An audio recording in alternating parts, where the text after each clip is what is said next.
Bonjour Suzanne, Bonjour Samuel. je te remercie pour ta présence pour la première interview des examinateurs itinérants. Mhm. Est-ce que tu pourrais nous parler un peu de toi, de ton parcours en tant qu'enseignante, sans oublier de faire un point sur ce qui t'a amené à devenir examinatrice? Très bien. Alors, j'ai découvert l'enseignement du FLE quand je suis partie en Chine pendant un stage de 6 mois. J'ai adoré. Donc, je suis revenue à Paris et j'ai suivi des cours à la fac en FLE. Voilà, je me suis spécialisée en FLE Mhm. et donc j'ai commencé à exercer dans l'enseignement du FLE pendant des années.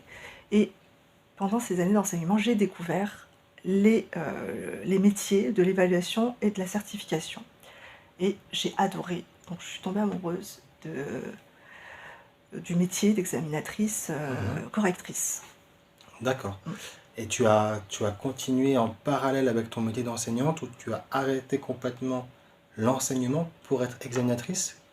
Comment t'as jonglé avec les deux Alors, casquettes? j'ai j'enseignais quelques heures, j'avais quelques cours. Mhm. Et ensuite, comme je t'ai dit, j'ai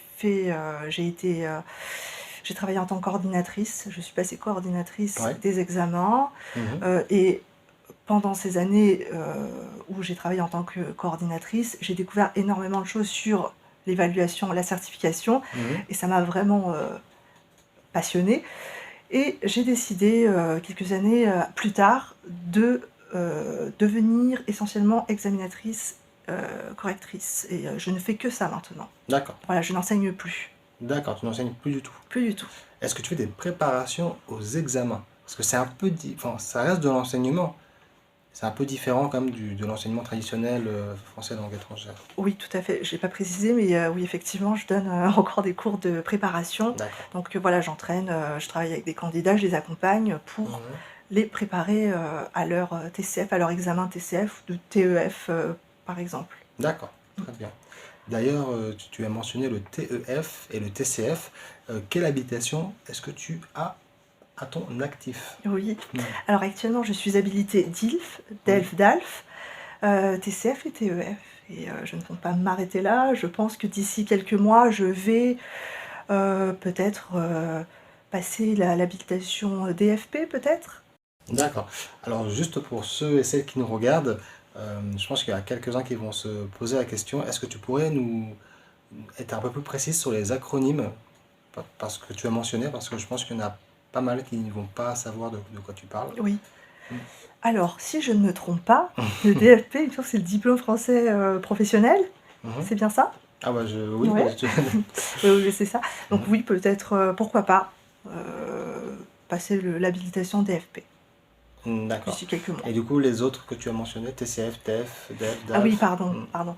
Alors, pour les acronymes, donc DILF, c'est diplôme initial de la langue française, DELF, diplôme d'études de la langue française, et DALF, diplôme approfondi de la langue française, TCF, test de connaissance du français, et TEF, test d'études du français. Euh, Peux-tu partager une expérience qui a eu un impact significatif sur ton parcours en tant qu'examinatrice? Oui, alors je pense que je ne dois pas être la seule à avoir peut-être ressenti ça, mais c'est vrai que quand on... Alors, je ne vais pas te donner un exemple d'expérience, Mhm. c'est plutôt un ressenti que j'ai, et des retours que j'ai des candidats, et c'est ça vraiment qui me motive, c'est de voir un candidat qui, voilà, peu importe le résultat qu'il va obtenir, c'est à l'issue de son test, il vient me voir et il me dit merci beaucoup, ça s'est vraiment bien déroulé, j'ai pas été stressée, je me suis sentie à l'aise, j'ai pu parler librement de ce que je voulais, et voilà, je me suis sentie bien pendant l'examen. Ça, c'est vraiment le genre de retour qui me fait plaisir et qui me motive dans ce que je fais. Où interviens-tu actuellement en tant qu'examinatrice? Alors, j'interviens dans 3 centres. Les 3 sont situés à Paris, hein. Voilà. D'accord, ok. Quels sont tes hobbies ou centres d'intérêt hors dehors du travail? Oui.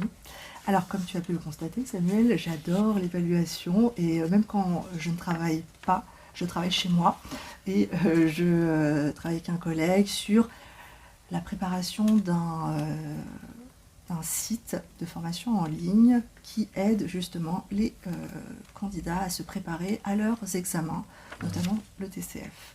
Et sinon, je ne fais pas que ça.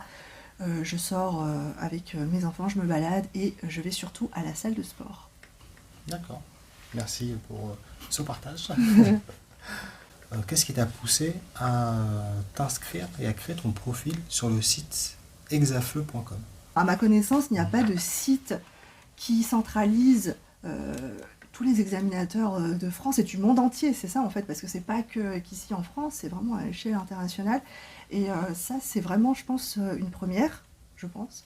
Et je pense que ça va vraiment aider les centres, aussi bien les centres que les examinateurs, à trouver voilà, un poste, à pouvoir dépanner, je ne sais pas. Voilà. Enfin, c'est vraiment, ça va simplifier, fluidifier les choses, je pense, dans le monde, dans le recrutement en tout cas, des examinateurs. Du point de vue des candidats, est-ce que tu aurais quelque chose à partager, des astuces à donner pour se préparer au test Ouais.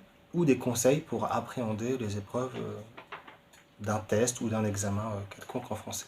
Oui.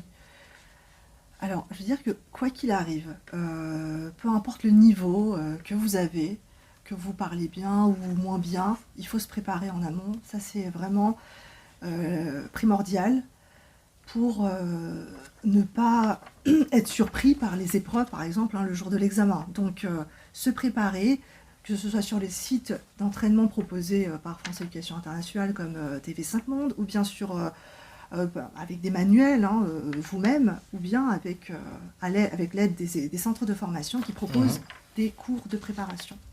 Donc ouais, tu penses que la préparation est très importante, voire primordiale, avant de passer à un examen? Oui, je pense que c'est vraiment quelque chose qu'il faut prendre au sérieux et pas se présenter au test les mains dans les poches et se dire que bon, bah, ça peut être facile, mais en tout cas, la préparation va vous aider, ça c'est sûr et certain.